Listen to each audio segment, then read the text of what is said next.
Мисс Австрия, Франция, Париж. Валикум салам. Братьям, сестрам из Франции. Ля Франс, как говорится. Ассаламу алейкум. Знаю, не по теме, хотел спросить у знатоков. Можно красить стену из бетона, если он изнутри, или лучше обои клеить? Алейкум салам. Насколько я знаю,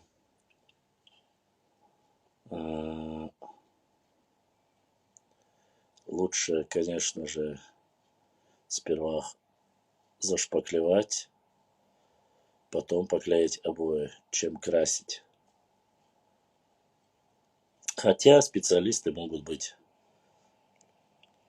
C'est bon la vie, просит мне ответить. Я так и ответил. Бетон изнутри или обои? Нет, обои снаружи, бетон снутри. Сначала легко загипсуй. То же самое, жизнь прекрасна. О, Борзюня, тогда если бы было все так хорошо. Но мы, конечно, у нас все прекрасно, да, мула. Лучше еще впереди.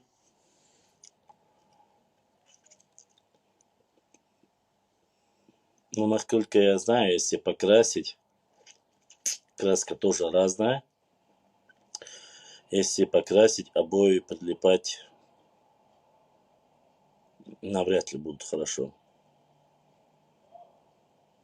Поэтому, хотя снова уже знатоки, строители, наверное, лучше знают сами. С бетона обои отклеются. Я бы не стал обои клеить. Амина, ты что скажешь?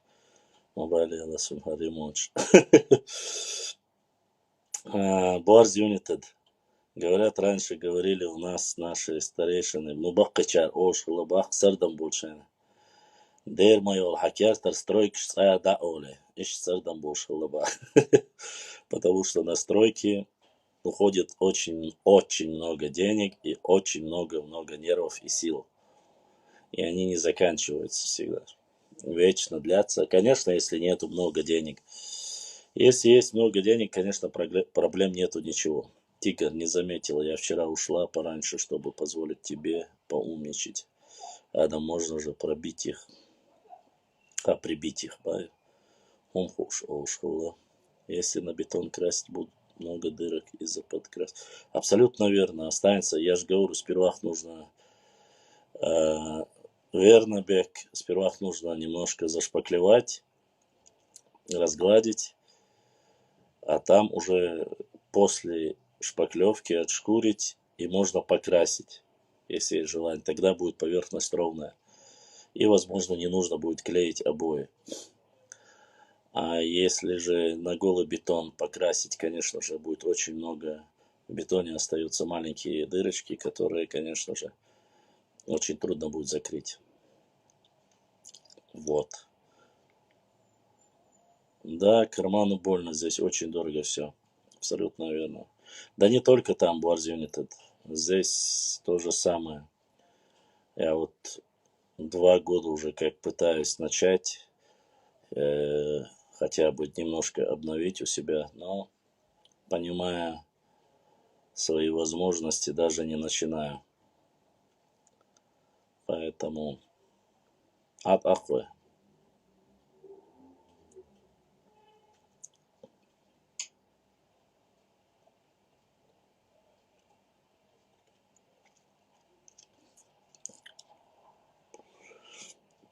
Гулиева, в прошлый раз я видел ваше сообщение, но я никак не связан ни с Кадыровым, ни с администрацией, и никак вам не могу помочь. Я обычный блогер, который изучает историографию, историю, географию, этнографию.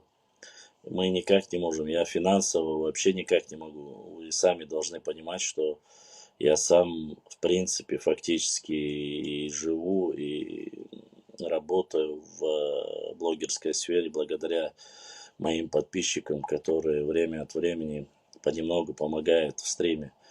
И даже эти деньги, их даже маленькую часть не покроют вашу проблему, и я никак не могу вам помочь. И в прошлый раз я не стал просто объяснять,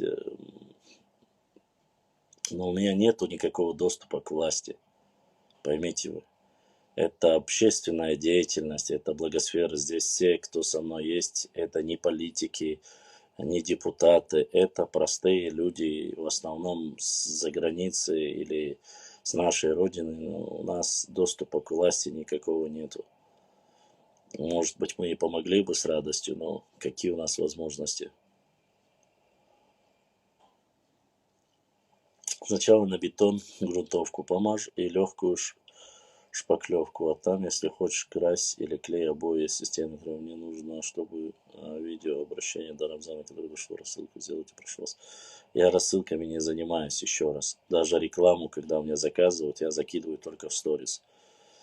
А к власти отправлять ничего я не отправляю и не взаимосвязан с ними. Так что вам нужно куда-то в те паблики, где занимаются политические паблики, или кто имеет отношение к государственной структуре, вам нужно обращаться туда. У меня нету никакого доступа. И тем более, как говорится, это мало что изменит. Да, есть много государственных структур, которые принимают, вот через них нужно попробовать, а я-то какое отношение имею к этому? К сожалению, как бы хотелось или не хотелось.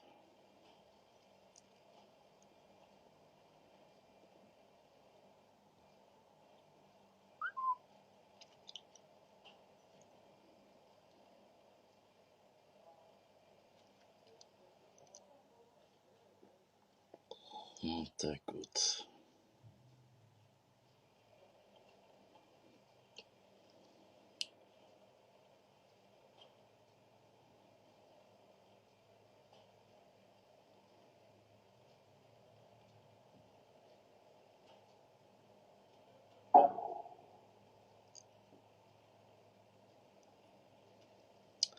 Амина и мисс Австрия, не поддавайтесь, не теряйтесь. Без вас этот эфир бывает, так сказать, неполным, так что не поддавайтесь на провокации. Худу ара, ширю, мороз, ветер. Вот. Пришел к двоюродному брату, он в отъезде сказал зайти, поскольку у него халявный интернет. Мы здесь, как говорится, решил воспользоваться, немножко с вами провести время. Но надеюсь, как говорится, пообщаться.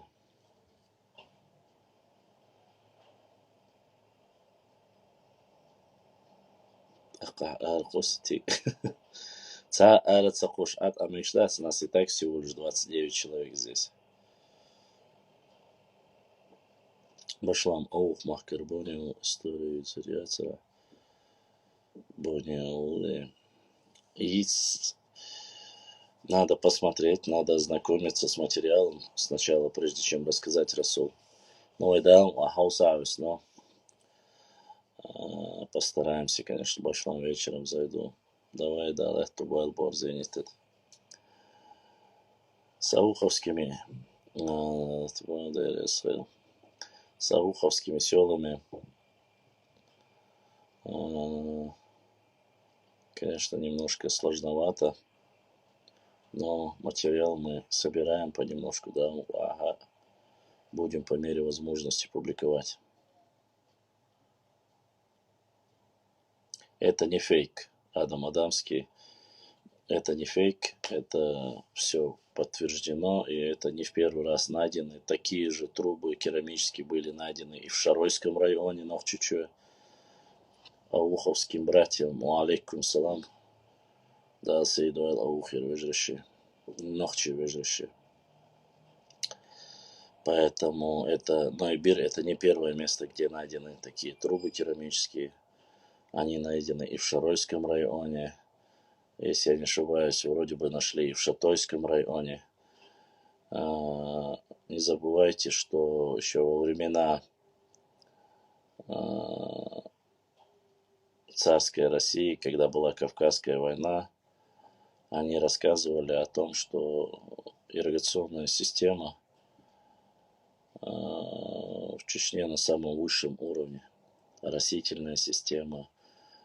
И, как вы знаете, эти керамические трубы минимально вредят здоровью, даже если их проводить в водопровод или провести родниковую воду с гор вниз. Это не пластмасса, это не металл, который ржавеет со временем. То есть представляете, сколько фактически тысячи лет. В принципе, не такая большая глубина. Эти трубы были и есть, и их люди использовали. Проблем у меня нету с интернетом, Оша. Просто есть моменты безопасности, поэтому у меня я использую не местный интернет, дабы как-то избегать некоторых проблем. Использую другую точку доступа. Поэтому время от времени приходится часто пополнять баланс. Так называемый трафик. Тигр Львович, Машу, они так сильно любят это обсуждать, особенно в подробностях. Или кофе, или там донат. Ну, любую вещь, которую я часто говорю, они берут в обиход и пытаются заниматься сарказмом. Ну, получается у них это или нет. А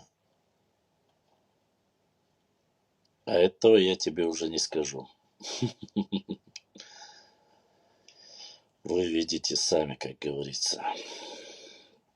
Но работает он у меня без проблем. Даже в горной части работает. Хотя номер сам, конечно же, не с ближнего региона России.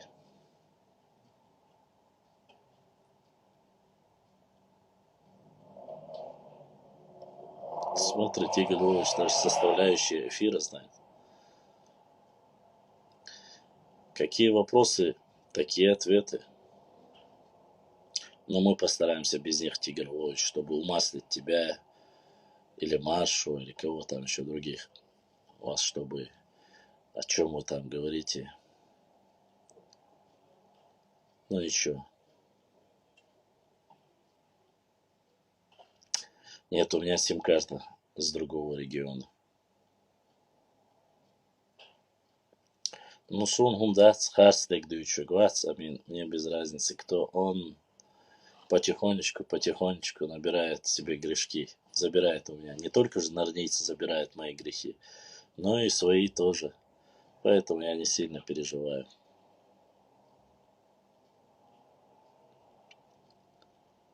Что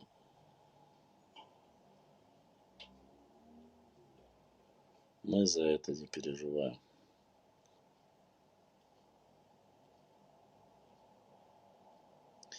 Да, кстати, программа, которая меняет точку доступа, она тоже есть.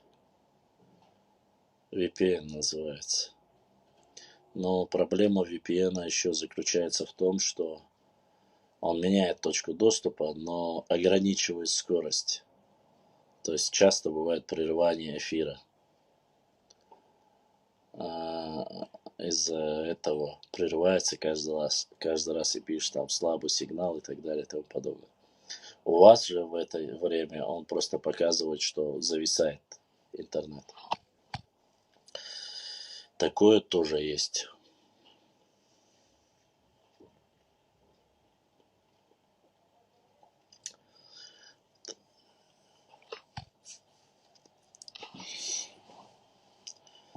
Так что у Тигра Львовича свободного времени много, и он, видать, следит каждый раз, когда Амина заходит ко мне в эфир. Или Амина, или Мисс Австрия. Поэтому у него, видать, явно вот такие вот разборки вечно с ними. Поэтому так. Странно, что Ширвани не на связи. Хотя в Европе сейчас где-то час, да? Без 10 или без 5 час должен быть. В принципе, обеденное время. Алейкум салам, алейкум, да не о ком. Все, старым потихоньку. Алейкум салам, Саид зашел. Ну, знаешь, я не ошибся. Плюс-минус Башлам свое свободное время я трачу на историю, на все книги и на карты Башлам. Ну, значит, я не ошибся, чечениш. Свободное время ты тратишь на историю, я очень сильно сомневаюсь. Очень сильно. На карты ты тем более не тратишь ничего, поскольку карт у тебя нету, как таковой. Карты есть у меня, да, у вас скоро будет еще. Жду поступления. Салам алейкум, Страсбургер. Страсбургер, Вежри, Сайпи, Хасиев задонатил. Дал духу ахуэл. Дал саадуэл, объясник, дал беркет дуэл. Астафирлах, астафирлах, астафирлах. Адам Сюкбаха, астафирлах, Маалирас. 47 плюс Нижло. Дал Сейдуэл, дал духу ахуэл. Вот все бы хорошо у тебя, Тигр Львович. Вот как-то, вот я замечаю за тобой, никогда ты не пишешь имена с большой буквы. Это большая ошибка. Мозолит глаза. Ну, тебе надо, ты у нас этот бизнесмен, продвинутая молодежь, любители использовать гаджеты и так далее и тому подобное. Но пишешь ты вот так вот. Хотя бы имена с большой буквы пиши. Будет великолепно. Я же тебе со всем уважением пишу, Тигр Львович, говорю, как у тебя написано. Видишь? А ты вот так вот всем с маленькой буквы, с маленькой буквы. Алейкум салам. Борз Айса. Айса, я видел эти видео. Хаджи Ирса, у меня это видео есть. Да, конечно, многое он упомянул. Но насчет нападков на исторические какие-то моменты нашего народа, это есть. Мы как можем сопротивляемся, и да, будем разоблачать. Ни одного исторического героя нашего народа мы не дали посрамить и не дадим. Будь он нарлиец, будь он кем угодно. Нам без разницы. Любой представитель, как говорится,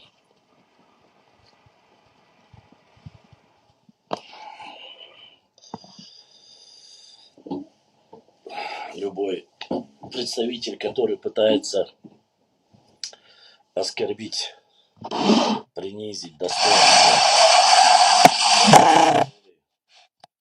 мы будем его наказывать, и причем жестко наказывать. Поэтому послаблений никаких не будет ни для кого. До тех пор, пока не перестанут трогать наш народ,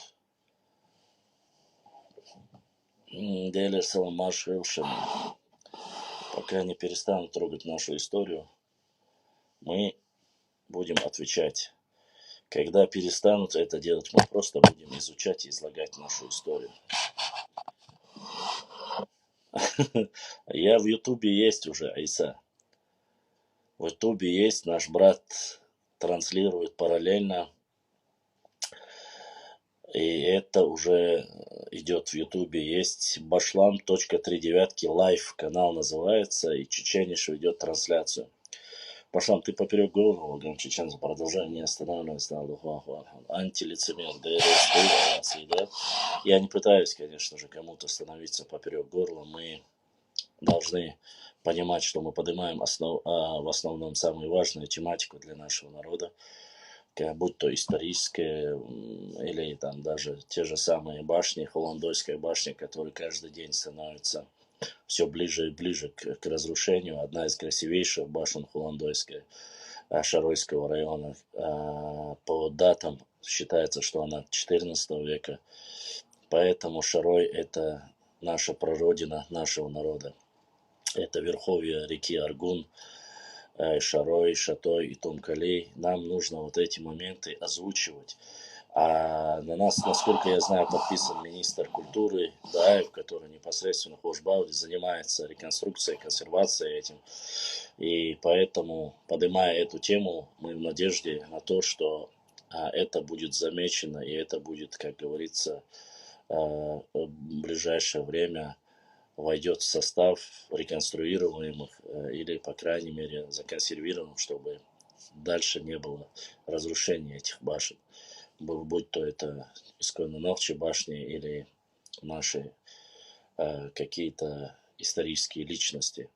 Мы должны упоминать и говорить об этом не потому, что я шароевец, хотя я к Шарою не имею никакого отношения, вполне возможно. Хотя нет, я имею.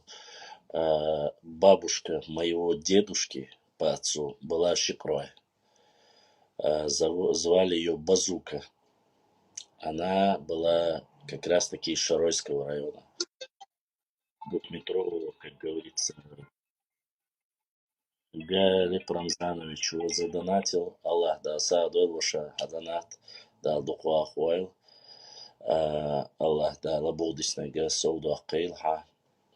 Огромная благодарность братьям, которые не забывают время от времени донатить, поддерживать наш канал.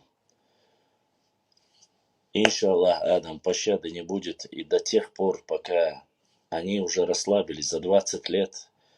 Различные ублюдки нарнийского происхождения делали нападки на нашу историю, оскверняли. Но не только они, даже наши внутренние враги, так называемые чеченоговорящие, я не говорю, что все там, кто говорит, но определенные лица, которые искажали нашу историю, подавали материалы, только наихудшие материалы, которые касаются нашей истории. Они думают, что вот они повествуют правду, а их сторонники говорят, а что тут такого, подумаешь, они же взяли, это же официальная информация.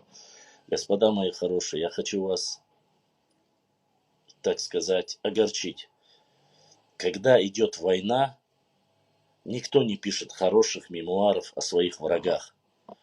По крайней мере, в истории я такого не встречал. Аллах сейду аль-галь. Да, духуахуан. Я никогда не видел этого. Когда воевали с немцами, Вторая мировая война, насколько я помню, а я все-таки человек еще 20 века, были анекдоты всегда про фашистов, представляли их дураками, снимали фильмы, где они там представляют себя чуть ли не наихудшего врага. Я не говорю, что они не творили бесчинства или что война, они воевали честно. Я этого не говорю. Конечно же, как любая война, была ситуация. Но и как к ним относились? Относились как к врагам, вешали ярлыки, называли их по-разному. Во время татаро-монгол, как называют татаро-монгол сейчас там, знают, что сегодня это не та самая армия, которая была при Чингисхане, при Тамерлане, которые в мире просто содрогались, и не было ни одного поражения от таких полководцев, как Тамерлан. Хотя он не нашего происхождения. И как говорили о них. Кипчаки, степняки, нету ни культуры, ничего. Хотя мы знаем, что и Чингисхан, и Тамерлан очень сильно использовали исторические, вот где бы, что бы они ни завоевывали, людей науки забирали к себе, строили различные оружия. Кстати, я упоминал, нет, не знаю, что во времена Чингисхана считается, что было принято первое, использовано первое бактериологическое оружие. Они придумали использовать, когда города закрытые с высокими стенами, на катапульту клали или же на катапульту, или же в реку, где идет вода, клали труп черной чумы, или бубонная чума, как его, зараженный труп, закидывали ее в город, и от этого трупа, который начинал разлагаться, который люди заболевали, и город через определенное время просто-напросто вымирал, или начинали сдаваться. Это вот одни из первых исторических использования бактериологического оружия, если так сказать. Ну, в кавычках, конечно, не в прямом понимании, как это сегодня делается. Вот. Что касается других исторических аспектов, куда бы вы ни посмотрели, мы видим, что а, мы видим, что любую нацию оскорбляли, унижали, писали про них гадости. И нохчи не стали исключением. Само собой, пришедшие нас завоевать, пришедшие нас покорить, кавказцев, они называли по-разному. До тех пор, если эти люди в конце концов не начинали договариваться и не начинали служить той империи, которую завоюют. В этом случае они становились разными ханами, разными шамхалами и так далее и тому подобное. Когда получали привилегии, когда крепостное право развивалось, они становились, как бы говорить, хорошими в историческом процессе. Однако мы знаем историю нашего народа, у нас с этим была всегда проблема. И нас называли дикарями, варварами, и как только не называли. Ничего удивительного в этом нету. Само собой, моменты в истории после этого процесса о нас, те, кто писал, писал много гадостей. Сегодня выбирать вот эти исторические моменты и отрицательные черты того или иного народа, оскорбляя его, писали, записывали. К сожалению, наш народ, вот как раз таки я закинул видео Руслана Арсунакаева, где рассказывал, отрезали ли голову чеченцы, и поскольку чеченцам не нужно было кому-либо продавать эти головы, за это они не получали никаких денег, и этого, само собой, нету нигде. Благо, еще в царской России были достойные офицеры, у которых была честь, и они записывали хотя бы какую-то правду. Из-за этого мы из архивов узнаем какие-то моменты о справедливом отношении даже к врагам. Не у всех получается, кто там ценит своих врагов. Кстати, точно так же Римская империя, которая занимала огромные территории, точно так же описывала того же Аттилу и германские племена, которые в конце и разрушили фактически Римскую империю. Они тоже их называли варварами, вандалами и так далее и тому подобное, потому что они не входили в понимание Римской империи, которая считала себя цивилизованной, культурной. И все племена, которые галлы или это будь, или там германцы, германские племена, они их точно так же называли варварами. Вообще, насколько я помню из исторического еще моего прошлого обучения, варвар это от двух слов вар-вар. То есть человек, который разговаривал на другом языке, который не понимали вар-вар-вар, им казалось. Из-за этого пошло варвар название, если я не ошибаюсь. Вроде бы это было так, а не из-за того, что они были какими-то... Они были инакоязычными, поэтому их вот назвали именно так. Не стоит забывать нам и о самых главных аспектах истории, когда пытаются оскорбить или унизить, принизить кого-нибудь. А почему же об этих людях так написано? Более достоверные и правдивые источники были у путешественников, которые пытались, по крайней мере, как-то зафиксировать историю. Рассчитывать на то, что европейцы записывали о нас правду, будь то Гюльденштейн, будь то Берже, будь то остальные немецкие какие-то, как говорится, исследователи, историки, не приходится, потому что в то время они работали на царскую Россию. Там было очень много немцев, было очень много французов было на стороне Российской империи. Мы знаем, что это время, когда Россия, э, Россия в то время в себя совокупляла всю европейские культурные ценности. Поэтому нужно знать, что брать и что говорить. Конечно, я не прошу в истории идеализировать наш народ, даже нашим внутренним врагам. Но по достоинству нужно относиться к тому народу, кто вам дал кровь, и вы живете среди нас 200-300 лет. Вы говорите на нашем языке, вы используете нашу культуру. Если с вами встретиться лицом к лицу, вы начинаете чуть ли не трактовать там мантру, которую историческую о нашей родине, о общих предках, о родстве. Но за душой вот это, как сказать вам, гнильца в душе, которая вас выдает, и вы начинаете поносить ногчи народ. Кстати, именно используя вот этот момент, какие-то слабости или какие-то моменты, которые были среди нахчивцев и того же нахчийского тухума, люди начали закидывать забросы и говорить, вот нахчийский тухум это такие же, как акинцы, аштройцы. Нет. Нахчи, еще раз повторю, это название народа, это не тейп, это после получила эта местность название Нахчимахкоевцы. Хотя правильно будет говорить ичкерийцы, потому что эта местность называлась Ичкерия. Доподлинно неизвестно, Искерт или первых 9 человек, которые переселились из нашли на эту плоскость, появилось название Ичкерия, или же от всеми любимого тюркского языка Ичкерия, задний проход, который переводится, появилось это название. Доподлинно неизвестно, тут спорят. Но в основном тюркисты просто рады сказать, что это якобы из-за этого. Но снова же повторюсь, я уверен, что вот это название было изменено именно благодаря царской России, которая потерпела 2 крупнейших поражения имамате имама Шамиля Чечни и Дагестана непосредственно. Этот имамат и 2 вот эти самые, которые прославленные битвы, о которых везде пишут, в Кавказскую войну, были на территории Ичкерии. И благо, зная это, относясь к этому ненавистно, было, наверное, уже дано. Да и такая ситуация, когда победители судят, победители говорят, давать название. Благо сегодня руководство услышало, народ услышало, многие блогеров, паблики, и начинают заменять, маша Аллах, заменять и убирать все вот эти пришлые тюркские названия, сюли названия, русские названия. Потому что историческая справедливость, тех людей, которые проживают на этой территории, должны называть эти села, как и были прежние времена.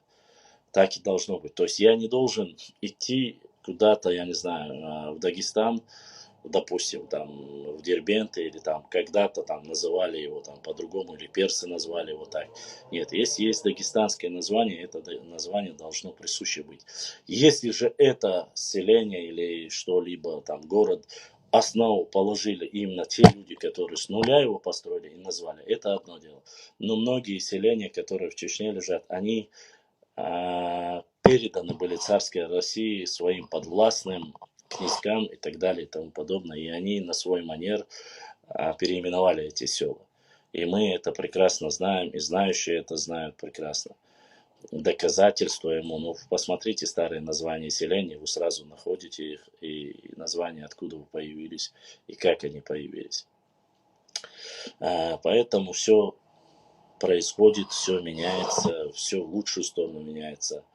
На сегодняшний день многие исторические моменты уже благодаря кропотливой работе, может быть, и в том числе вашего покорного слуги, мы потихонечку возвращаемся к нашим истокам изучения нашей истории. Мы знаем прекрасно, что у нас есть башни, мы знаем, что этим башням по самым максимально с 5 века и до 17 века на нашей территории строились. Дальше уже не было смысла их строить. Мы точно так же знаем, что они разрушались со времен Тамерлана непосредственно. А что уж говорить о 2 войнах, я много раз печатал и показывал вам, что в царские времена, царской России, их уничтожали, расстреливали просто-напросто. После коллективизации или там разбирались на постройку какой-нибудь крепости оборонительной, чтобы построить. После царской России, когда пришли коммунисты к власти, из них строили коровники и так далее и тому подобное. Поэтому мы потеряли очень много исторического наследия нашего народа, но все-таки даже то, что у нас есть, мы потихоньку восстанавливаем. Чего стоит наша красавица Хуай, чего стоит наша красавица Шаройского района башни, Шатойского района башни, Галанчожского района башни. Все восстанавливается, все, как говорится,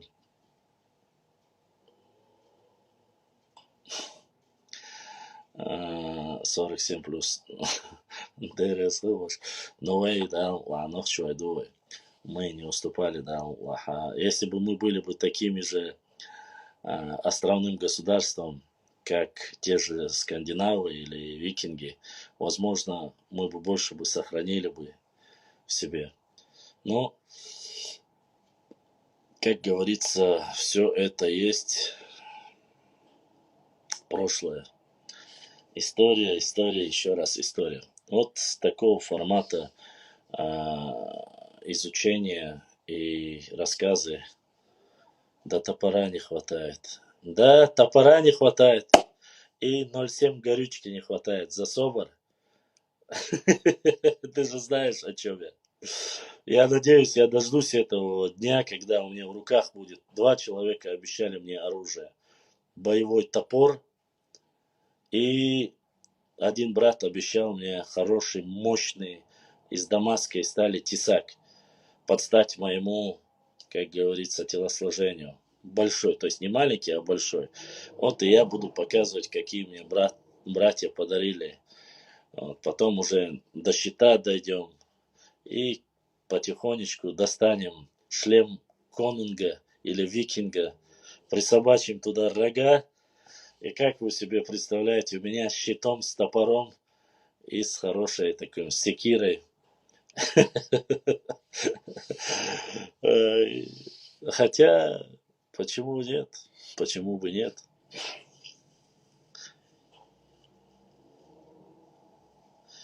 Но Angry Wasp мы не будем брать плохое. Плохое мы оставим. 47 плюс. У меня 190. У меня невысокий рост, у меня 190 вообще. Нет, это не такие рога. Я не про олени рога имею в виду.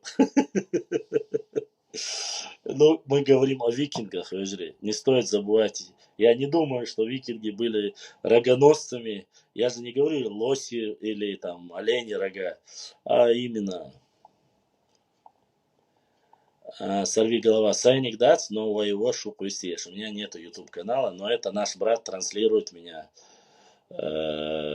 Сделал, пока у меня нету возможности, он запустил на своей платформе. Давайте завтра все братья поедем. Бек, огромное спасибо, брат, но я, так сказать, на последние свои закрома купил себе килограмма 3 черемши, бамутской черемши. Вот. Теперь надо купить шатойских бананов, и у меня все нормально. Вес у меня большой, Нохчу. У меня вес 120 килограммов. К моему стыду вес у меня большой, кость у меня очень тяжелая. 120 килограммов было. Теперь я боюсь даже на весы становиться, потому что это уже некрасиво. Мне уже стыдно от самих весов. Размер ноги у меня 46. По воле Всевышнего Аллаха с самого детства меня воспитывала бабушка, а, которая меня с детства кормила. Я ел национальную еду. Туоби, рамсискал, все время. Я очень сильно люблю молочное. И до сих пор я ем и каши ем, и сметана, творог я очень сильно ем. Видать, из-за этого, и по воле, в первую очередь, по воле Всевышнего, из-за этого я никогда за всю свою жизнь не ломал ни одной кости. Хотя дрался, падал со 2-го, с 3-го этажа падал, но никогда ничего не ломал. Вывихи были, растяжения были, но ничего не ломал. Ну, может, Всевышний меня уберег. И спортом и тяжелой атлетикой я занимался года 3-4 штангой. Баскетболом я занимался, вольной борьбой я занимался и карате. Вот 4 вида спорта, которыми я занимался. И все они по 2, по 3 года, вот так. Ну, профессиональным спортсменом стать мне не получилось бы, потому что я... Аслам, башлам, брат, ислам. Это уже тайная информация, ислам. Об таких вещах я не говорю. Очень часто, обычно в Центральной Азии, когда проживал, в Казахстане, в Китае, вот в этих местах очень часто дрался, особенно толпой на толпу, но повезло, пока ничего не ломал. Да, тема да, это вот, ты уж. Имя подходящее у тебя вышло. Ну, Норнийцам не очень сильно нравится мое имя, говорят, что я там использую. Но бабушка у меня с Дейнан Чермойор, Чермуа Буарзер с Дейнан, и она знала, как назвать нашего, в честь нашего, так сказать, родственника из Итонкала. Она назвала меня. А Итункалинские всегда такие Всевышний уделил им рост, так сказать. Башлам, я с детства упал с третьего этажа и сломал асфальт. Ну, не повезло. Башлам, бил то мавац и коги размер мой. Ватсо, бил то ватсо. Сотайпан эршбату у. Но бил твой, бел твой, ша берша иш вой суна сай родной, ниш сан дук бишь бу. Са родной будешь, санокчик амду и сундера. У меня почти все родственники. Какой тайп не назовешь, я проверяю, смотрю.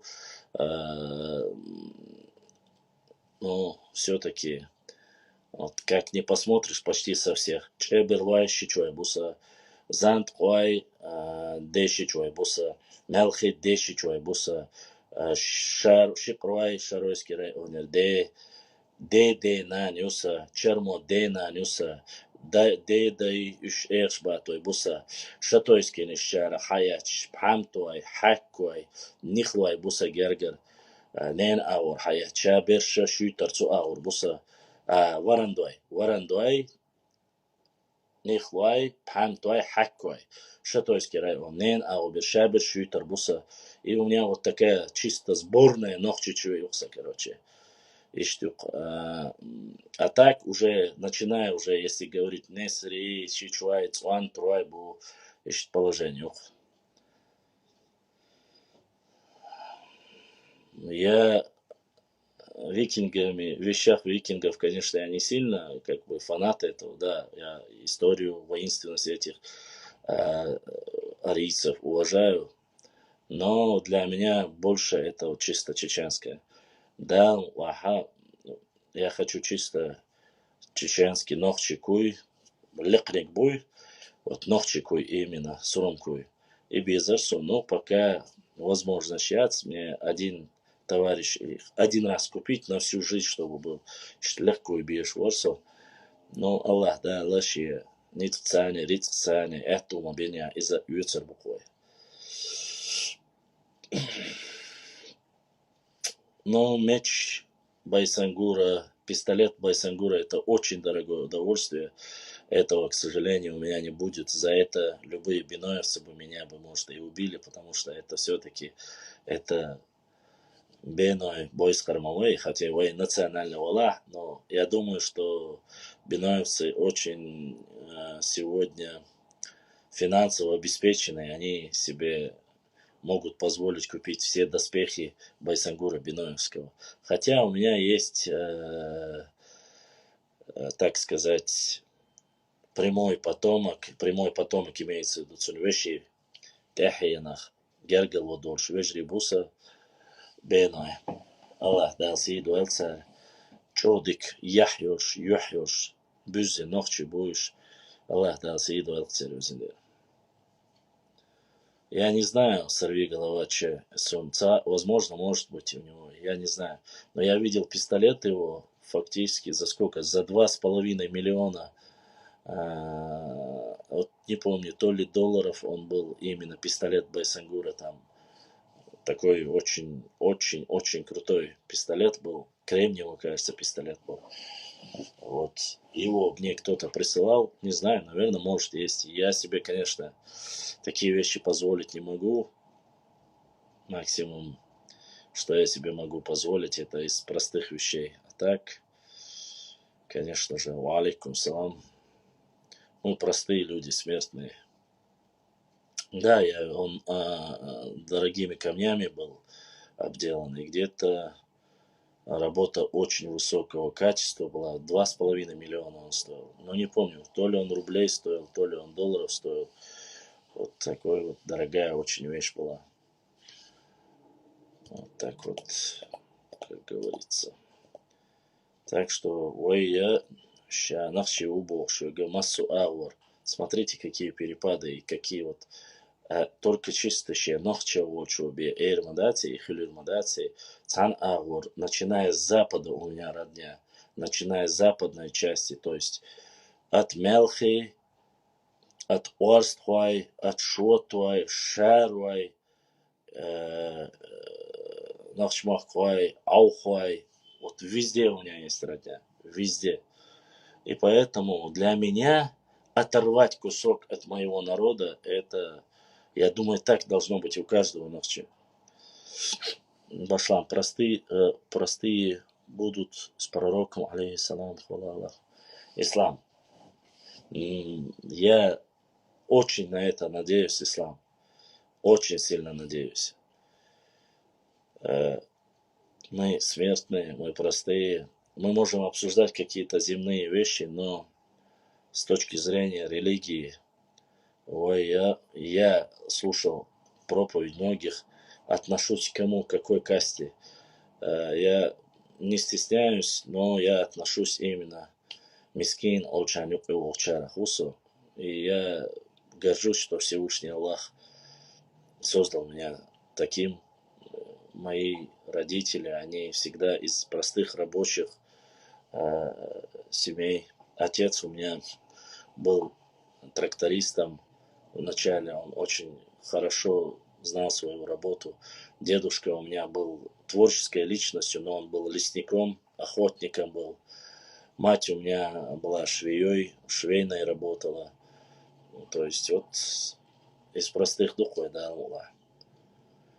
Дал дельчун иншаллах сорезук сахума далах даца والله ويتساع دوال خردات ويتساع ديو خردات дал хадельчун варезук иншаллах. Вот чуть-чуть бы мне скинуть бы вес, было бы вообще великолепно. Хачерой есть у тебя? Хачеровцы есть у меня родственники. Ненчи чой. Хачерой был. Хара чой де ау гергер буса. Поэтому ситуацию. Малбуз малла кайхи вайн. Ишталдез алхиесу. Поэтому я крайне критически отношусь.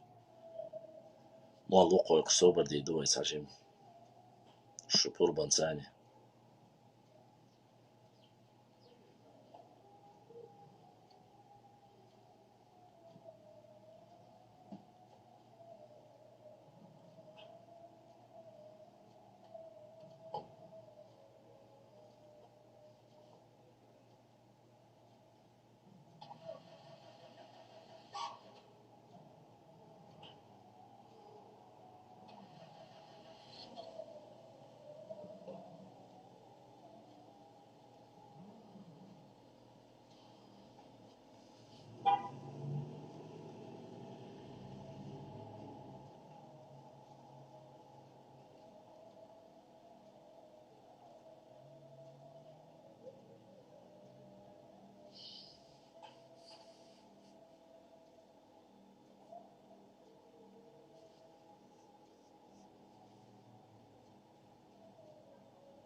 Бях мобилыш у нас окно открыто было, Лоша. Был азан, поэтому я как бы приостановил свою трансляцию, имеется в виду Цундер. Тихавул, Тихавул. تحول والله تخيني قبل قيق المو.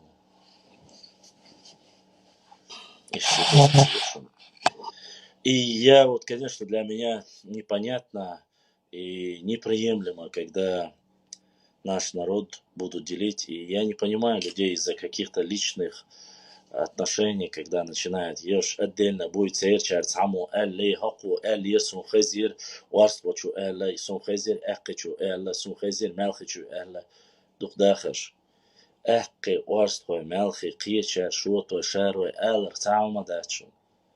Потому что в каждом тухуме, в каждом тейпе есть человек, который вот за этим не следит. Болтает, болтун олсуно. Но когда ты их призываешь, говоришь, хайецел хаваль мичер далина, мичер хайятса, хунд бахарай. Оран бой хагайт киех дуй хаш, сана дегайт умадат. Вай цак хилар би. Цамуат бавай, цам давай, шадик цак давай. В каждом тейпе и в моем, даже не то, что в каждом тейпе, в каждом, даже в каждой семье есть один человек, который всегда болтун, и ему просто чтобы сказать и все. Я уже не говорю, если есть какие-то кровная какая-то вражда, или цатшинтай панюпай, или кяст хойсин хейлсуа, или там и так далее. И тому. Вот просто есть люди, которые ненавидят тебя за то, что ты говоришь, и у тебя это получается лучше. Поэтому никогда не стоит обращать внимание на таких людей. Но говорить о них, то, что они сеют фитну, и это заложено на 50 или 100 лет вперед, это мы должны говорить нашим потомкам. Не поддавайтесь на провокации. Не делайте. Чечениш, ты знаешь, что нужно делать. Дави до конца. Дави каждую мразь нарнийскую. Каждую мразь. Только увидишь, домой. Отправляй куда подальше. Поэтому я думаю, что нужно понимать, нужно давить любого человека, кто идет против нашего народа или хочет разделить нас или поделить нас.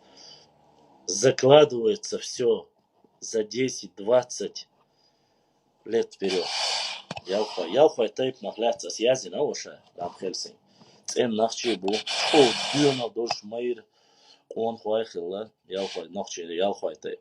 Цархляться связи не ушел, там Хельсинг, со чуть-чуть вали хажа. Там есть об этом более подробно. Здесь я просто не поднимаю один тейп, другой тейп, осихался. Поэтому, Ижри, любое вещь, которую начинает говорить, что якобы,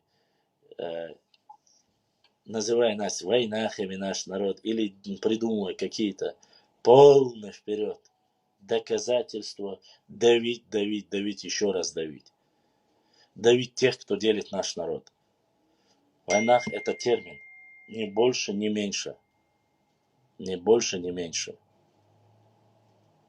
Нохчу это кам. Нохчу это кам. Остальное ни тейпы не должны делить. Имеется в виду для других. Чтобы не было внутри, сами мы разберемся. Вай кам, вай истории, вай латнеш, вай махк, вай индик войс. Шейн ойл майя, шейканин, ойл иез. حلقه شلطيحن ويليز ليلع سيوك ودور дартиш. А сумади да, со ищет образован, не надо об этом думать. Каждый человек может ответить достойно. Соараву, санахсакам хараду сатай параду хаугала чукачай. Резвати, давай, это якузар. Называй себя хоть Чингачгуком. Но внутренний сепаратизм развивать мы не дадим. Никому. Хватит войн. Хватит убийств. Хватит раздавать наши земли, нашу родину. Хватит раздавать наши исторические национальных героев. У нас есть люди, которые верят вот этим нарнийским ублюдкам и говорят, что этот был там итальянцем, Бойсхора вообще не было. Есть такие люди, которые реально верят в это. Понимаете? Вот и все. Нахчу авуя вахцаляй. Хаз. Мохк буй хазсун. Лам буй хазсун. Тейп дуй хазсун. Хедадик уже пасен хедушу. Если вот этих определенных, как говорится, факторов у него нету, то ему обсуждать историю, но он не может ее обсуждать. Он гражданин нашего региона, никто чунгума бахаться бахой. Но влазить в какие-то глубокие вопросы, обсуждаемые на уровне наших предков 500 тысяч лет тому назад, это уже не надо. Занимайся своей маленькой историей современной. Живи, мы приняли, ты у нас живешь, ты живешь на нашей родине.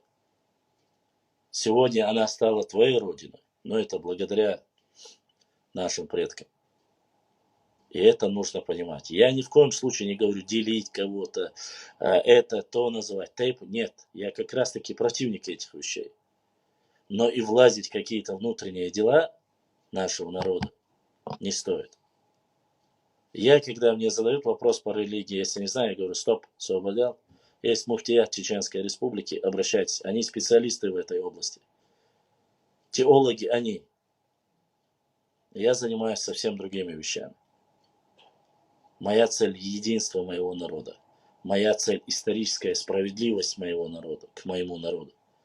И мне без разницы, проживает он в Аухе, в Панкисе, в Казахстане или в Германии. Это мой народ. Он не вернется, его предки должны вернуться сюда. И здесь мы будем держать его клочок, его родины здесь, охранять ее. Плохо, хорошо, неважно. Но она находится. Ак-Кылам находится в Галанчорском районе Ваша. Энгри Васп. Галанчорский район. Фактически на границе с Ингушетией. Недалеко. Галанчор Абу Ак-Кылам. Вот.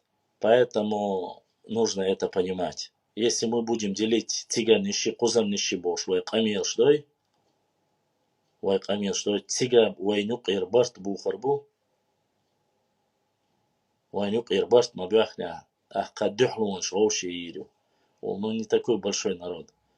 Каждого, каждого мы как зеница ока должны беречь каждого представителя.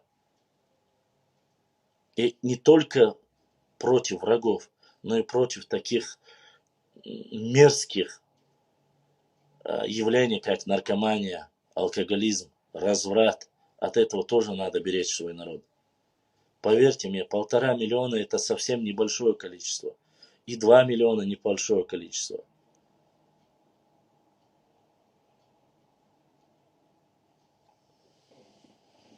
Поэтому надо об этом думать.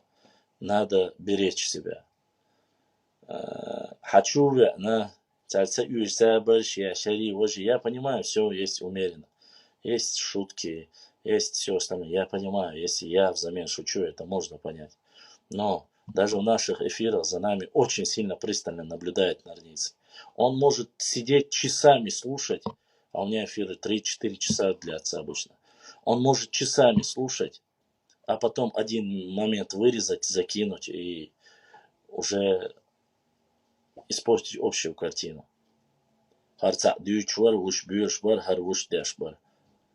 Они же вот таким же образом начали говорить, и что там я живу за счет донатов, и я веду вот всю свою деятельность по натравливанию и фитне за то, что мне дают донаты.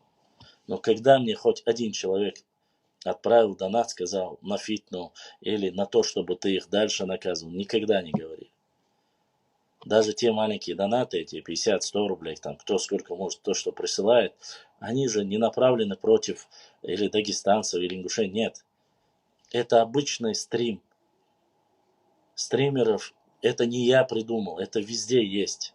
Это поддержка, если ему канал нравится, если он хочет развить его, они помогают. Если никто не помогает, ну, это значит просто им неважно, им без разницы. За это они взялись. Не подошло. Потом за лысину взялись. Не подошло. Потом рыжая борода им не понравилась. Не подошло. Теперь начали искажать мое имя и начали оскорблять меня, забирая с меня грехи. Распространяя YouTube ролики. Я ни слова, я не сделал никакого ролика против них. Я ничего не сделал.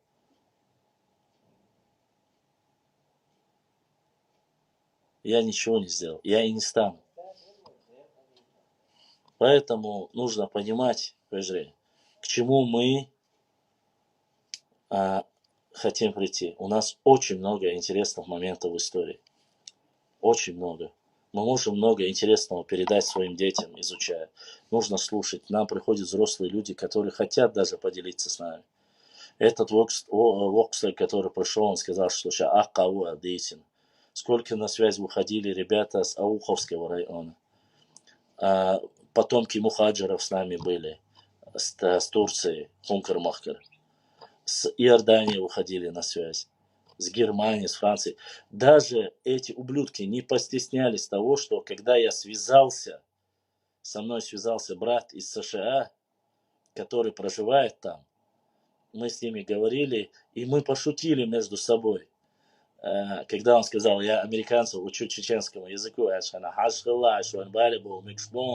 хотя я вообще, валлахи, биллахи, талахи, я не имел в виду, ни Галга не имел в виду, никого не имел в виду.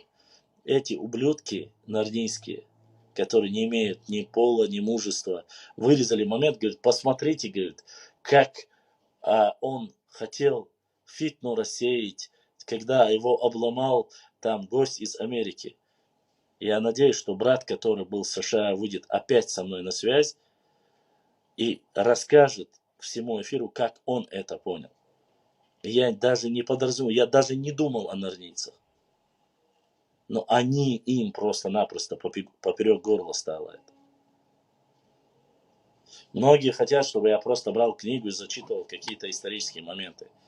Уважаемые мои братья и сестры, мои подписчики, это неинтересно для многих. Если я буду просто зачитывать книги, это неинтересно.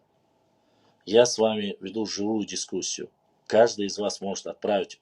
Айса отправил, другие, когда срываются, когда уже больше не выдерживают нервы, они заходят и рассказывают. Вот так-то, так-то, так-то. Живя в Европе, Франции, Германии, Швейцарии, без разницы, выходят люди на связь. Они хотят знать о своей истории, чтобы своим детям оставить. Хотят учить свой родной язык, хотят всего этого. Снова же, это не потому, что я вот сейчас веду трансляцию на русском. Нет, я просто веду эту трансляцию на русском языке, потому что у нас есть соседи. Чтобы то, что они услышат и прочитают от нарнийцев, чтобы им показать, что это недостоверная информация. Рассказывать мифы, легенды. Ну, мифы, легенды можно рассказывать, там и про драконов можно рассказывать. Можно про инопланетян рассказывать. Но это же не факт, что они есть. И утверждать 100%, что это было так, и так далее, и тому подобное. Поэтому нужно понимать это все. Поэтому нужно осознать. Если у нас эфир где-то проходит, если мы на юмористическую тему, я вас прошу заранее, просто скажите, давайте сегодня вне истории просто будем вести эфир, шутить и общаться с друг другом. Говорить насчет кофе, машин, я не знаю, киноиндустрии, все что угодно. Но когда ведется какая-то серьезная дискуссия касаемо этнографии, географии или истории, когда вы делаете неуместные шутки, это, конечно, бывает немного так. Моллади, задонатил, моллади. Да савил, хадонат, да дукуахуэл, будиснек, эзершка соудахкил. Когда мы говорим, у нас есть большая аудитория взрослых людей, реально взрослых, которым за 50.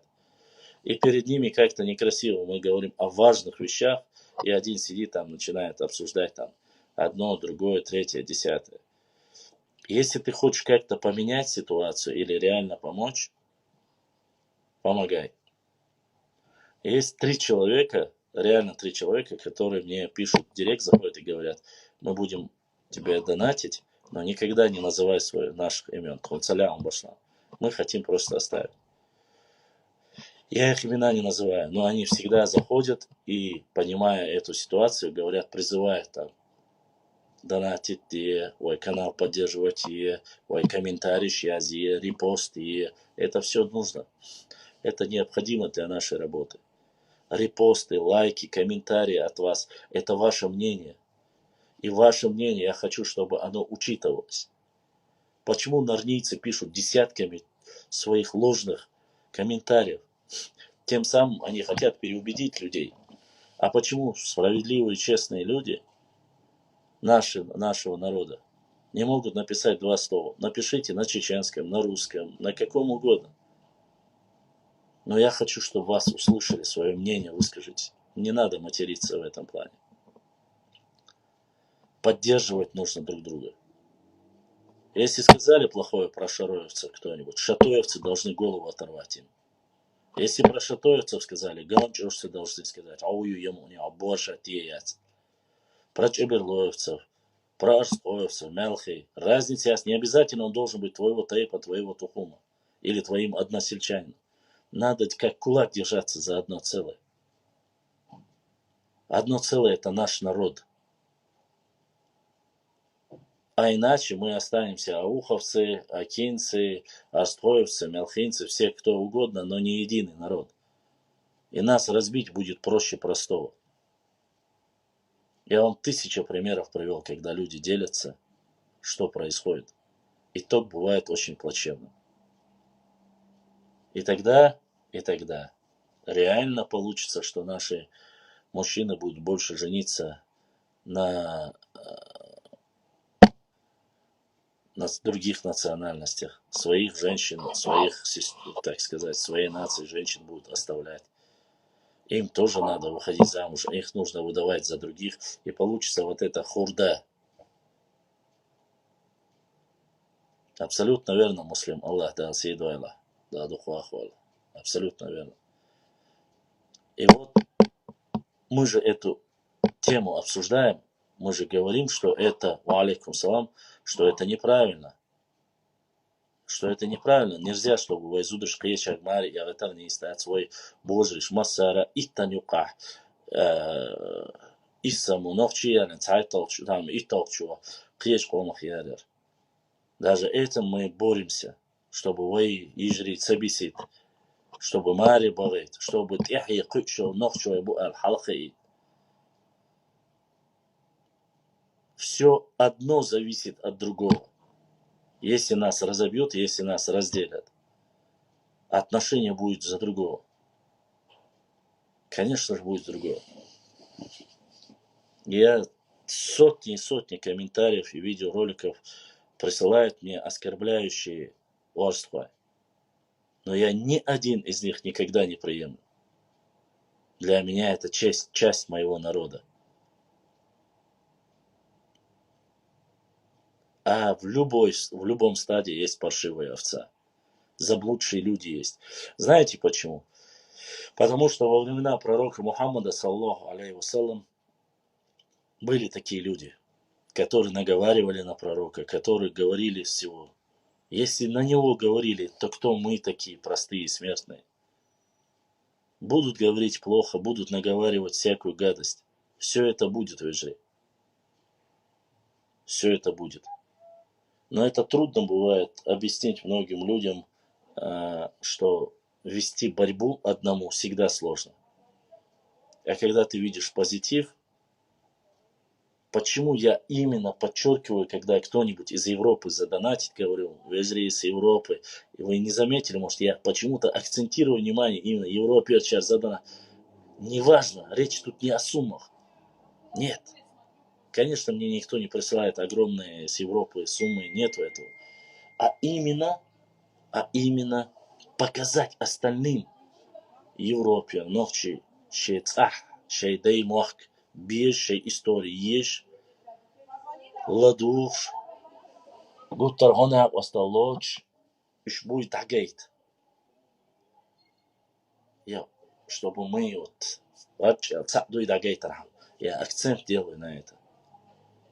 Аухер человек отдельно, аухер вежреш, сама маршал до олас. Панкзер, связи беш, панкзер человек, сама маршал до панкисер, вежреш олас. Вот для чего я это делаю. Вот к чему я это стремлюсь. Это нам необходимо. Поддерживать друг друга и быть одним единым целым. Мы часто приводим примеры, как говорится, евреев. Вы можете любить или не любить, но политика, национальная политика у них на высшем уровне. Они всегда поддерживают своих. Всегда поддерживают своих. И так и должно быть. Речь не о финансовой поддержке, но о моральной в первую очередь. Моральная поддержка, валикум салам, это очень важно. Я существую, я живу на сегодняшний день, я существую только благодаря тем взрослым моим подписчикам, которые пишут и говорят: Башлам, йо мавала, адештек дикум дом, кедек. Они за счет того, что там, да, многие просят эфире, вал. Мне неприятно бывает порой объяснять, что есть какие-то моменты. Я не могу же все всегда говорить, садиться и говорить: вакон салхон с проблемой. Сюда люди заходят не для того, чтобы слушать мои проблемы, а что-то полезное взять из этого. Вот для чего все нужно. Понимаете? Да, какой там фонд муслим, фондом Бовча даться. Сегодня Ама не в самой лучшей экономической, как говорится, экономика не в самом лучшем свете стоит у нас. Я это знаю. Я это знаю по себе. Все дорожает, деньги дешевеют, и к тому же их нету. Хочешь проводить хорошие эфиры, хорошие стримы, и тогда на все нужно деньги. Петля, камера, кресло. Даже элементарно одно простое хорошее кресло, чтобы сидеть и проводить стримы, если оно стоит 18 тысяч. Лампа для подсветки стоит хорошая, фирменная, чтобы установить телефон, она стоит 6-7 тысяч. Петелька стоит 3-4 тысячи. Там, микрофон и того дороже стоит. Железо, ноутбук хороший, чтобы один раз взять, чтобы его не взламывали там, и так далее. Там. Он стоит за 100 тысяч. Все стоит денег. Все стоит. И их нету ни у кого. Ни у меня нет их, ни у вас нету. Но мы берем что-то, вот, то, что можно сделать. Из простого пытаемся. Вот то, что мы сейчас с вами ведем трансляцию, оно идет сразу на 6 непосредственно направлений. В Твиттер, ВК, Фейсбук, ТикТок, Инстаграм. Так, что я пропустил? Что-то я пропустил. 6 платформ. И Телеграм. На все идет. Почему? Почему все это делается? Чтобы сохранили ваши... Вы можете потом в дальнейшем посмотреть трансформацию нашего народа. С чего начиналось. Как люди терпеливо относились. И оно же все сохраняется в эфирах. Ютуба у меня нету, Франции, Париж, Уша, пока нету. Но то, что делает мой брат, мой подписчик, он чисто от себя делает. Вот это все должны сохранить. Вот это все должны знать наши потомки. Что мы не бездействовали, что мы сопротивлялись. И когда пришло мирное время, мы занимаемся тем, чтобы собирать свой народ. Очищать от клеветы, от ярлыков, от различной грязи, которую на нас в течение 20 последних лет вешали. И только когда мы этим заниматься начали, нас называют и сырниками, и мырниками, и всеми остальными. Хорошо, что хоть только сырниками называют. Но это пока сыр-то это очень полезная вещь. Если мы даже и были бы наши названия от сыра, может быть, мы бы и не стеснялись этого.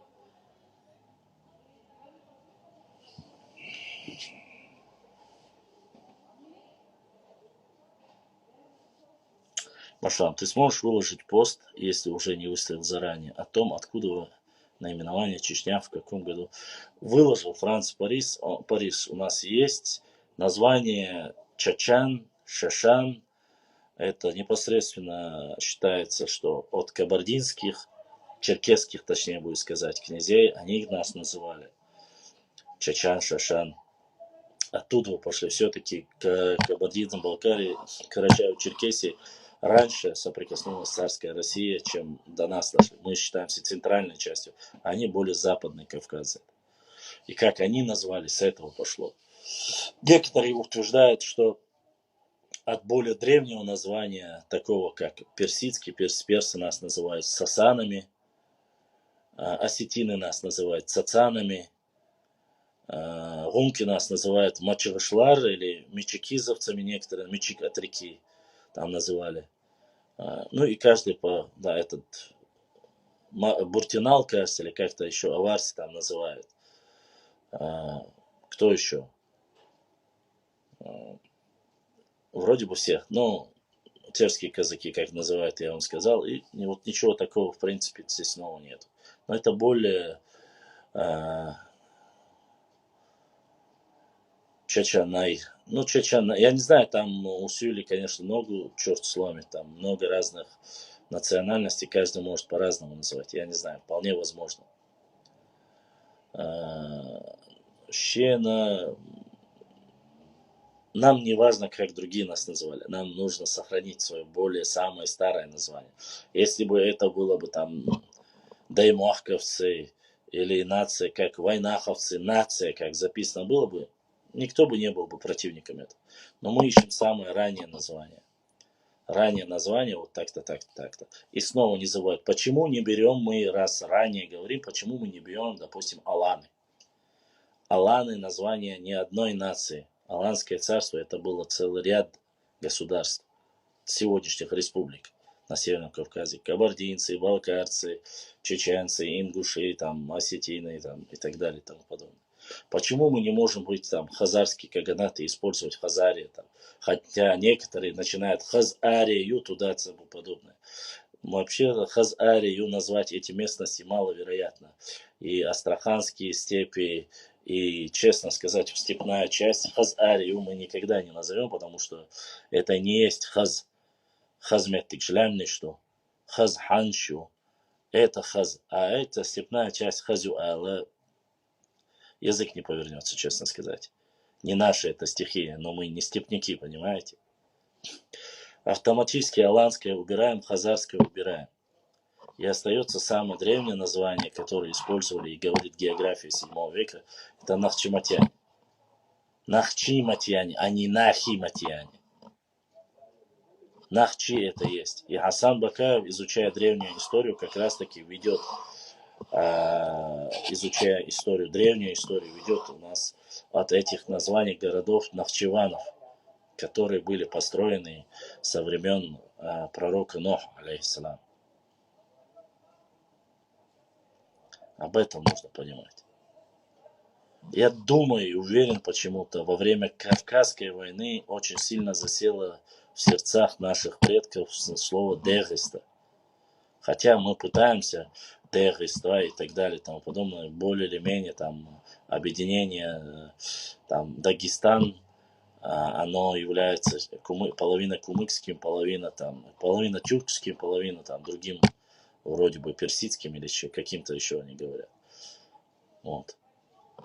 Но Дегеста, по моему личному мнению, села хорошо в голове во времена имама Шамиля и чуть раннего периода. Я думаю, этот момент вполне возможно. Я могу ошибаться, я не говорю, что это однозначно. Вот в это время село в головах нашего народа. Слово «войнах», «вейнах» засело в начале 20 века. И поскольку во время депортации мы были одним единым народом, оно пошло как «войнахи». Только из-за того, что Яковлев и Марсага.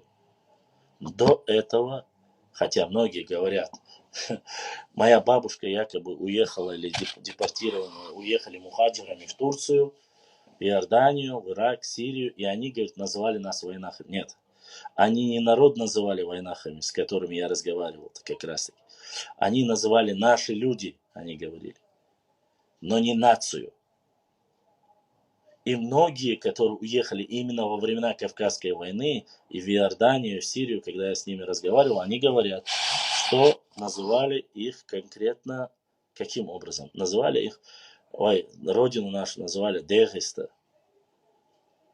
Я заметил это, потому что с тех пор это было, как говорится, на слуху.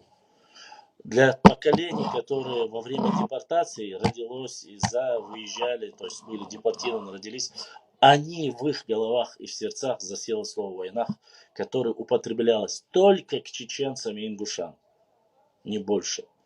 Оно засело у них.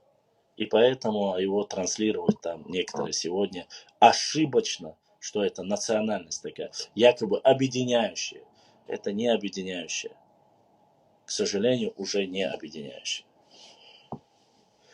Базоркин Идрис, интеллигенция с нашего соседнего региона, он же указывает еще в 70-х годах, конец 70-х, в 78-м в своей книге он указал, кстати, эта статья у меня есть, и он пишет, что это слово, оно убивает национальную идентичность нашего народа.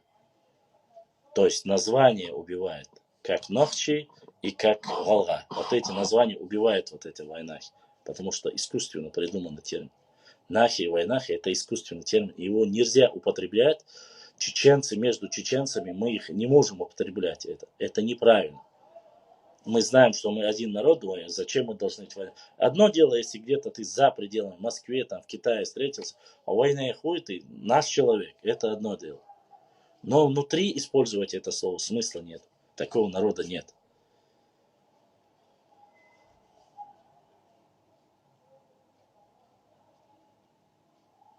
Турпал Алей, Вала Ваша. Я не знаю, что там с Базартановым, честно сказать. Чай, дался сацва. Я не могу за это отвечать, Ваша. Честно не могу. Ассаламу алейкум, Башлам. Да, это бывает, а ты всегда делаешь правильно. Мы должны понимать, одну простую вещь. Мы не противники и не сторонники. Мне задают, а как первое, как тебя назвал, как тебя называли когда-то, 500 лет, 1000 лет тому назад, как назвали, это имя мы хотим вернуть, а не менять его. Вот вы были раньше Нохчи, а теперь стали Нахчи. И любой лингвист, не тупой лингвист, образованный, вам скажет, что А трансформируется в О или О трансформируется в А, и каким образом это происходит. Плоскостные диалекты, горные диалекты, вам это все литературно, это объяснять. Нету никакой разницы. Любой ученый, исследователь вам сразу скажет, что Нохчи, что Нахчи, это одно и то же, это синоним. Тот же синоним, как Чичан, и Чачан, и Шашан это одно и то же. Синонимы Сасаны персидская и Цацаны осетинская это тоже одно и то же, это синонимы. Урусы и русы это одно и то же. Поймите вы это. Но нужно быть крайне тупым, чтобы проводить часы и там вырезать и говорить, вот они против войны, они против. Да никто не против. Слово есть, да и бог с ним, никто не против того, что нету такой нации. И вы людей вводите в заблуждение, они, потомки, будут расти именно обманутыми. Их обманываете вы. Когда мы начали говорить, проверять слово, то же самое слово Ичкерия или Искерия. Да, Франция, кстати, некоторые пытались сказать, что Сасаны и Сасаниды это одно и то же. Но доказательства этому нет.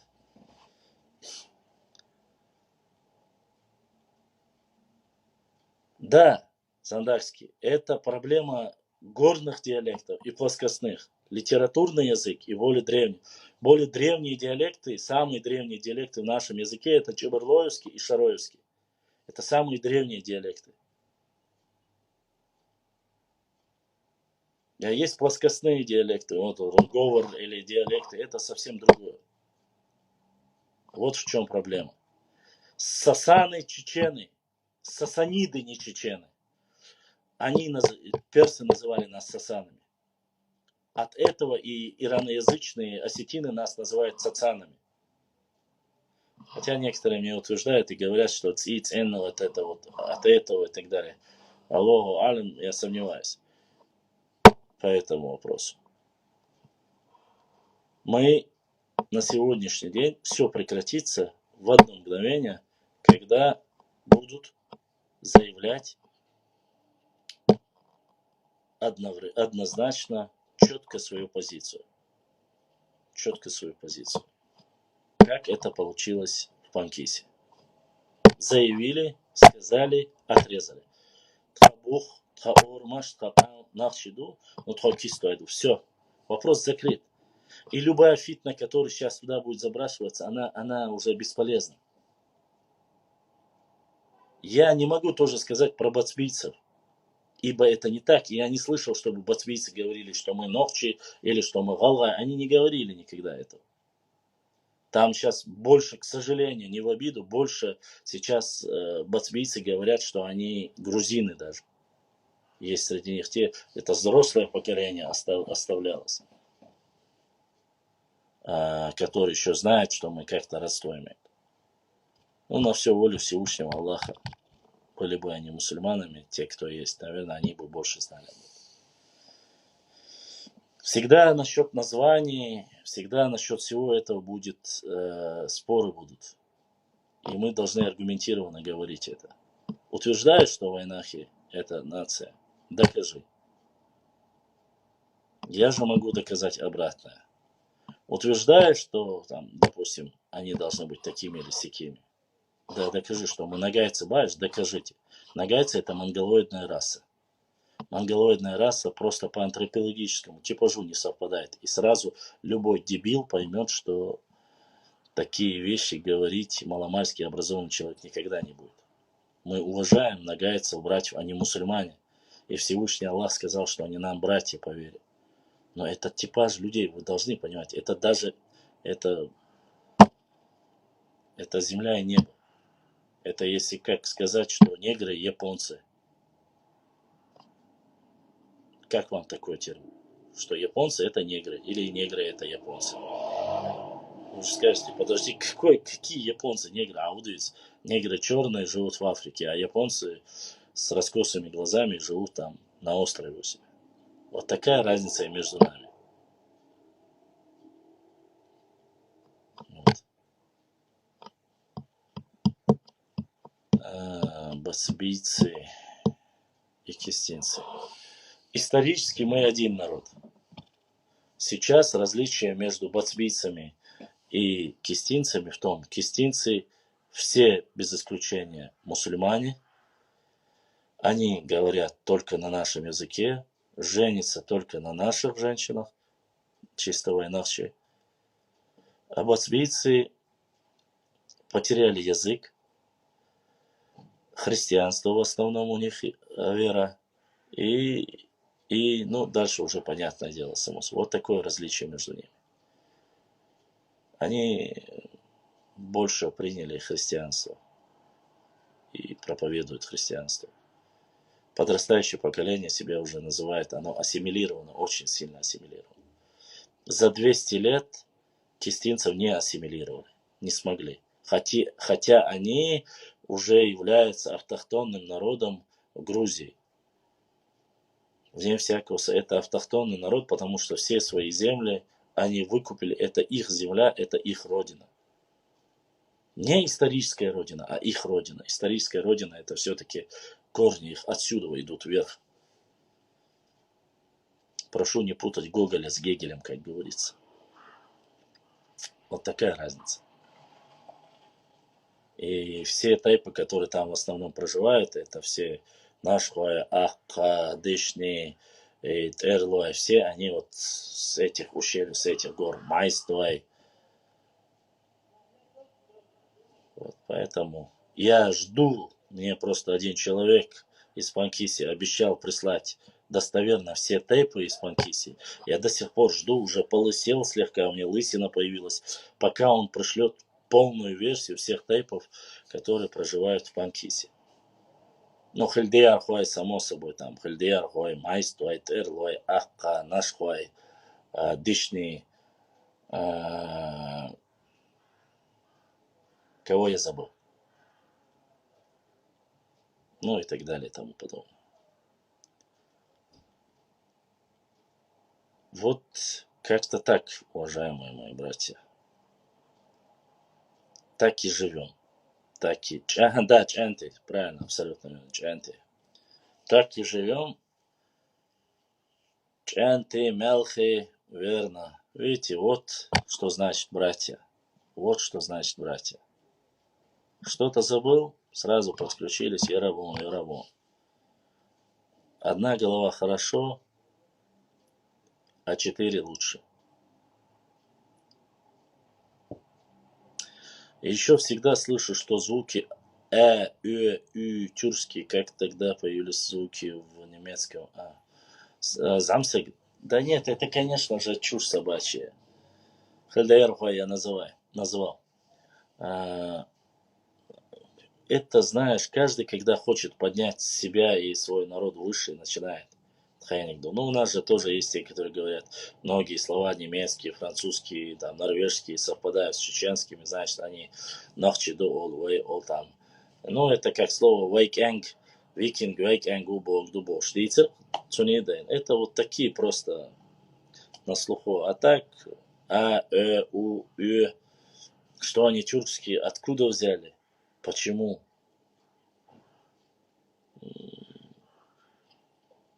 Сегодня есть многие звуки, которые относятся к латинскому, но его называют все английским языком.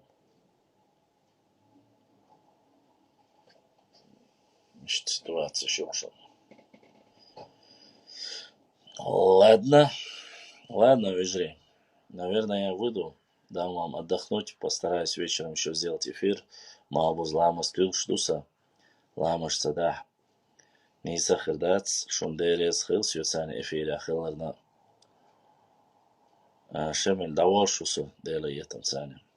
Дам вам отдохнуть тоже. Как бы хотел немножко с вами дневное время пообщаться. Шумасан Дерес Хилл. Стрелла 95. Нет, я не живу в Германии, я проживаю в городе Грозном, Сюэльжгал, Нохчичу. Я огромная благодарность вам всем, уважаемые мои братья, сестры, всем, кто задонатил, дал Вилшу доната. Вы делаете огромное дело, помогаете, и каждый ваш донат – это плюс нашему каналу. Всем огромное спасибо. Не забывайте лайкать, оставлять 1-2 комментария. И я с вами на связи. Пишите, спрашивайте. Все, что мы сможем, мы сделаем. С вами был Башлам на канале Башлам 39. И надеюсь, что у нас в дальнейшем будет позитивно и все лучше и лучше. Все лучше и лучше радовать вас. Америка, почему? Ну вот, люблю я вот такие разные футболки и черхо. Какая есть, такое ношу, как говорится. И черхо, если ты мне пришлешь в Германию, я буду носить с Германии названием. Если ты пришлешь в Францию, я буду с Франции носить названием. А так, что есть, то и носим, как говорится. По-другому никак не получается. Масер дал это бойл, я на связи. Муслим Аллах дал си дуэла, дал духва хуэла. Я надеюсь, что я вас не разочарую, и все лучшее мы будем публиковать и показывать для вас. А вы подписывайтесь, не забывайте приглашать больше подписчиков, подключайтесь к нам, распространяйте информацию о нашем канале, приводите нам больше сестер, братьев, и мы, иншаллах, сделаем очень много хорошего для нашей Родины, что мы и сейчас делаем. Я это говорю тем, кто знает, о чем я говорю. Все меняется в лучшую сторону. Все меняется в лучшую сторону. Иншаллах, вайнох чучу хазлурюшун, кичо та'лурюшун, ой барт кырбушун, ой кам диба дибардушун, ой кам хейк лихирдушун. Но ой барт хилчане, قطعتك وين قال خم بصر داشتات وي دنيا تنلوش تالوش وي اشتداد واشتو. С вами был Башлам. Ассаламу алейкум ва рахматуллахи ва баракату. Давай,